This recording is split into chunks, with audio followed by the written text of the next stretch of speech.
recursos. Se você se encontra preso, mesmo que tenha mudado de lugar, emprego, parceiros, invoque Jesus Cristo para a libertação. Não importa qual espírito o esteja aprisionando, não se acostume a seguir o mesmo ciclo e as correntes do inimigo. A autoridade que temos sobre o inimigo, conforme Lucas página 10, capítulo 19, nos permite resistir e exercer domínio sobre o poder de Satanás, desde que permaneçamos na palavra de Deus, tenhamos fé e reivindiquemos a autoridade dada por Jesus Cristo. Você pode ser libertado de fortalezas demoníacas, correntes demoníacas e permanecer em liberdade. Para superar pecados geracionais e maldições familiares, para quebrar ciclos de depressão, siga 3 passos. Submeta-se ao Senhor, ande na verdade e tenha fé na palavra de Deus. Romanos, página 8, capítulo 11 lembra que o Espírito que ressuscitou Jesus vive em você, dando autoridade sobre espíritos malignos. Para você ser preso, Ele lhe deu poder sobre o diabo, e em nome de Jesus existe o poder de quebrar a maldição em nome de Jesus. Os pecados geracionais foram quebrados agora. Gostaria de lhe dar 3 passos para garantir que você esteja sempre vivendo em liberdade e nunca limitado pelo inimigo. O primeiro passo é que você se submeta ao Senhor e resista ao diabo. Tiago 4, versículo 7, nos diz que se nos submetermos a Deus e resistirmos ao diabo, ele fugirá. Mas acredito que, a menos que nossas vidas sejam primeiro submetidas a Jesus Cristo, depois não há como resistir efetivamente ao diabo. O segundo passo é que você ande na verdade. 1 João capítulo 2. Versículo 4 diz que quem diz que eu o conheço, mas não guarda os seus mandamentos é mentiroso, e a verdade não está nele. A Bíblia está nos dizendo que deve haver compromisso de nossa parte para andar no padrão estabelecido pela palavra de Deus, se nos chamamos de cristãos. Espera-se que hajamos como tal. Se quisermos ser semelhantes a Cristo, então devemos agir e nos esforçar para seja mais parecido com Ele. O terceiro passo é que você deveria ter fé na palavra de Deus, pois sua vida depende disso. Romanos 8, versículo 11, diz que se o Espírito daquele que ressuscitou Jesus dentre os mortos habita em você, quem ressuscitou Cristo Jesus dentre os mortos, também lhe dará vida aos seus corpos mortais através do Espírito que habita em vocês. Temos autoridade sobre os espíritos malignos, e quando vocês perceberem isso, vocês não irão tolerar as correntes que o inimigo tenta colocar. Todo problema tem seu propósito. Os vales existem para o desenvolvimento do nosso caráter, para o amadurecimento de nossa fé e não para nosso conforto. Todos que experimentaram um milagre na Bíblia passaram por sua própria experiência no vale. Perderam tudo, mas no final daquele vale ele veio sabendo que Deus pode restaurar o que foi perdido com porção dobrada. Aqueles que estavam cegos e não podiam ver, aqueles que estavam doentes e coxos, aqueles que estavam paralíticos ou acometidos de lepra, todos eles saíram daquele vale sabendo que Deus é um curador.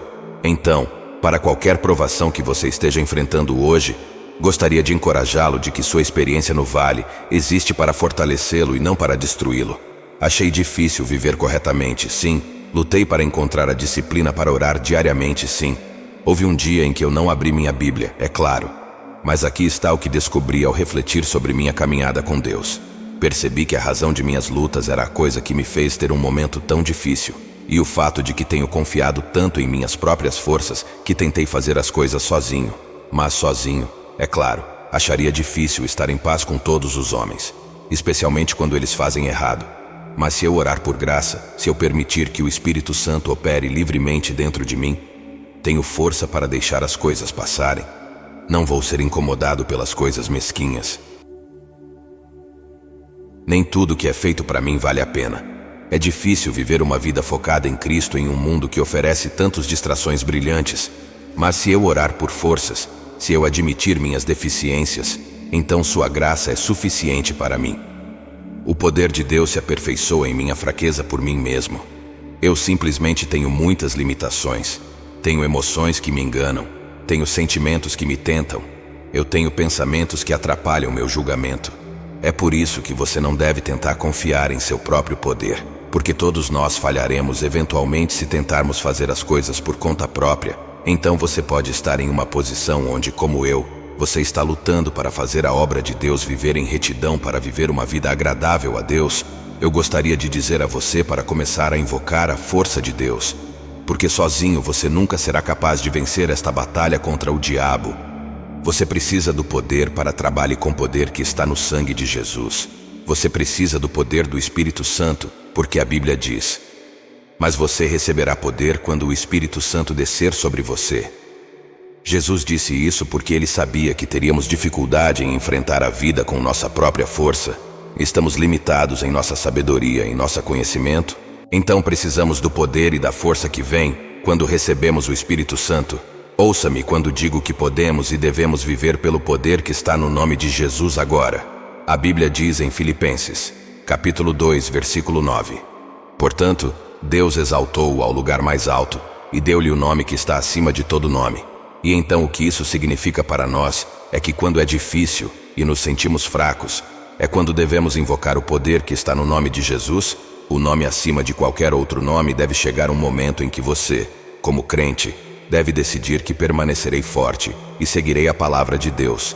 Independentemente do que terei que desistir e de quem terei que abandonar, chega um momento em que você tem para decidir: eu vou resistir e fazer a coisa de Deus.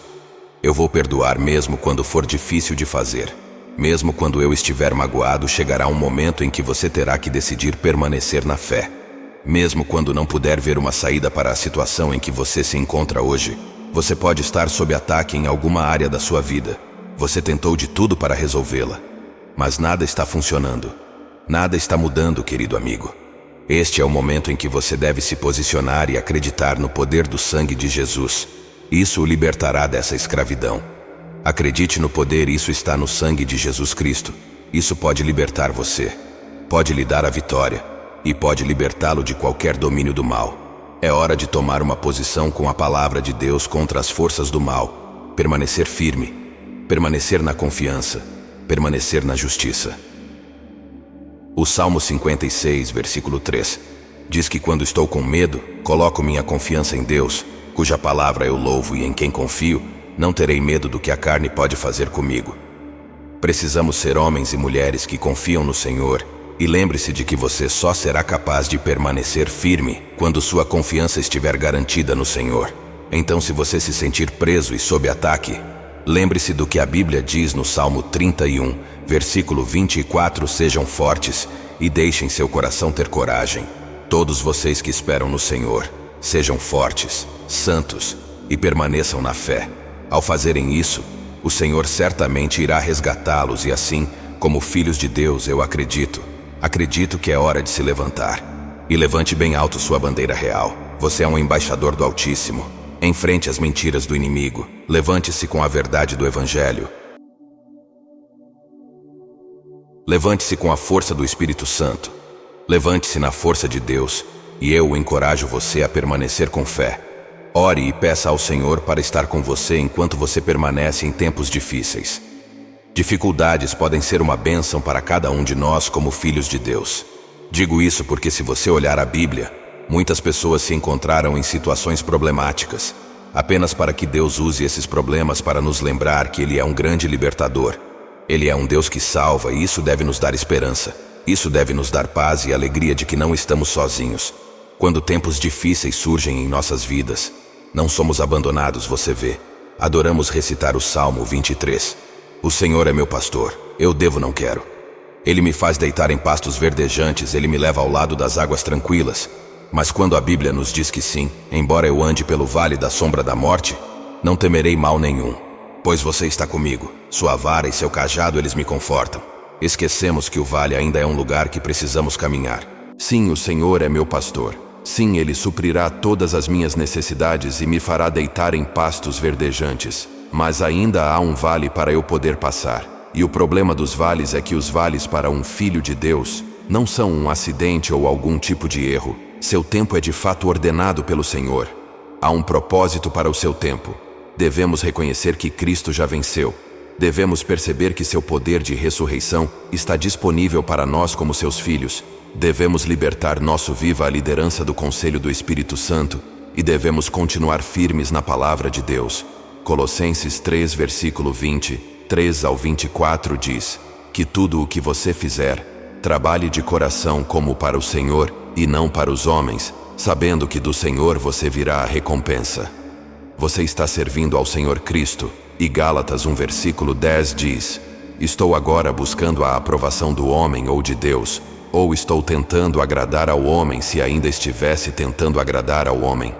Eu não seria um servo de Cristo. Que conforto pensei que nada que fazemos para Deus é em vão. Nenhum ato de bondade passa despercebido por Ele nesta vida.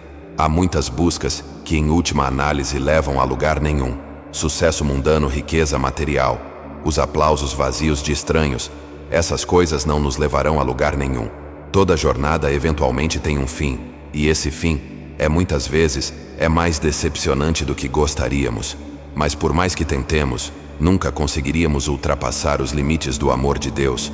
Realmente não há fim para a nossa caminhada com Cristo. Na verdade, à medida que avançamos, a vida com Ele fica mais doce a cada dia. Deus não deveria apenas ser uma parte de nossas vidas que dedicamos nas manhãs de domingo. Ele deveria definir a totalidade de nossas vidas. Ele deveria ser o centro de tudo o que fazemos. Até mesmo coisas mundanas como comer e beber podem ser feitas para sua glória, como a chave a um espírito de gratidão. Estamos destinados a fazer todas as coisas com uma atitude de amor e obediência para com o Deus, que nos dá a capacidade de desfrutar de todas as bênçãos da vida. Quando Jesus é a motivação subjacente para tudo o que fazemos, nossas vidas transbordam de alegria e paz. Sua graça nos fornece a capacidade de desfrutar plenamente esta vida também, como impactar positivamente a vida das pessoas ao nosso redor. Então tudo o que você fizer, faça-o para Deus. A Bíblia diz em Provérbios 3, versículo 5. Confie no Senhor de todo o seu coração, e não se apoie em seu próprio entendimento e neste tópico de confiança quando você pensar sobre isso. Fomos condicionados a confiar em nossos sentidos naturais. Fomos condicionados a confiar na ciência. Fomos ensinados a confiar em informações ou conselhos que vêm de fontes confiáveis que podem ser verificadas. Mas confiar em Deus exige que vamos contra tudo o que fomos condicionados a fazer. Confiar no Senhor exige que você ignore o que pode ver ou entender. Confiar nele significa que às vezes você pode seguir o conselho do médico, mas aceitar que ele ou ela não tem a palavra final. Eu iria mais longe e diria que confiar em Deus significa ignorar o que o âncora está dizendo ou o que a economia está fazendo. Eu encorajo você a deixar de lado a necessidade de saber, deixar de lado a necessidade de controle, deixar de lado os sábios, a casa e os ventos, e simplesmente dizer não à minha vontade, Senhor, mas à sua vontade, que é confiar no Senhor com todo o seu coração, mente e alma. A guerra não é carnal, mas poderosa em Deus, para destruir fortalezas. As armas de um intercessor, a força de um intercessor é derivada somente de Deus. É por isso que o versículo diz que as armas de nossa guerra não são carnais, mas poderosas em Deus, o que significa que elas são divinamente poderosas. São sobrenaturais em sua eficácia. Você não pode lutar contra o diabo com seus punhos naturais, mas você pode combatê-lo através da oração. Você pode combatê-lo clamando ao Senhor. Você pode combatê-lo indo a Jesus em oração. Então eu o encorajo hoje a continuar avançando. Oração. Não se deixe intimidar pela ideia de guerra espiritual. Não tenha medo, mas sim, ore. Seja resiliente e implacável, sabendo que a oração é uma luta. Êxodo 17 nos apresenta uma lição poderosa sobre oração no versículo 9. Somos informados de que Moisés disse para Josué: escolhe alguns de nossos homens e saia para lutar contra os amalequitas amanhã. Eu ficarei no topo da colina com o bastão de Deus em minhas mãos. Então Josué lutou com os amalequitas, como Moisés havia ordenado. Moisés e Arão foram para o topo da colina. Enquanto Moisés levantava as mãos, os israelitas estavam vencendo. Mas sempre que ele abaixava as mãos, os amalequitas estavam vencendo. Quando as mãos de Moisés se cansavam, eles pegaram uma pedra e a colocaram embaixo dele, e ele sentou-se nela. Arão levantou as mãos dele, uma de cada lado, para que suas mãos permanecessem firmes até o pôr do sol. Então Josué venceu o exército amalequita com a espada. Há várias lições a serem aprendidas com esta passagem das Escrituras. Moisés foi orar longe da batalha em um lugar tranquilo. Ele não começou orando na linha de frente, mas ele recuou um pouco e subiu uma colina para orar. E esta é a perspectiva que um filho de Deus precisa ter. Temos que travar nossas batalhas em particular, sem necessidade de audiência ou espectadores, sem distrações. É simplesmente você em sua oração. E isso é o suficiente. Um quarto de oração permite a intimidade com Deus. Torna-se a sua sala de guerra. Deus age em resposta à oração. Cada vez que Moisés atraiu as mãos pelo cansaço, os amalequitas começaram a vencer. E acredito que esta foi a maneira de Deus nos ensinar que as batalhas que enfrentamos como filhos de Deus são e perdidos pela oração ou pela falta dela. Precisamos confiar na oração e não em qualquer outra coisa. Esta guerra espiritual contra o diabo é contínua para nós como filhos do Senhor. Por isso precisamos permanecer sob o sangue de Jesus e em oração se quisermos superar agora mais uma vez. Tudo o que Moisés levantou a mão, Israel prevaleceu, e sempre que ele baixou as mãos, os amalequitas prevaleceram. Quando oramos para que as coisas aconteçam, as pessoas são curadas, as situações são alteradas, os quebrados são curados, e as batalhas espirituais são vencidas. Mas se nos distraímos e baixamos a guarda, o inimigo tem a oportunidade de nos atacar. Quando paramos de orar, inibimos o poder de Deus trabalhando em nossas vidas. Mais oração, mais poder. Mas o oposto é verdadeiro. Sem oração, sem poder. A beleza do história de Moisés é que mostra que ele é humano, e não esse gigante da fé que parece intocável. Moisés demonstrou que ele é como nós na oração, ele se cansa. Ele é frágil, vulnerável e fraco. Os mesmos sentimentos que nós experimentamos. Moisés se cansou, mas ele perseverou. E isso é o que devemos fazer. Devemos perseverar em oração. Devemos continuar pressionando em oração.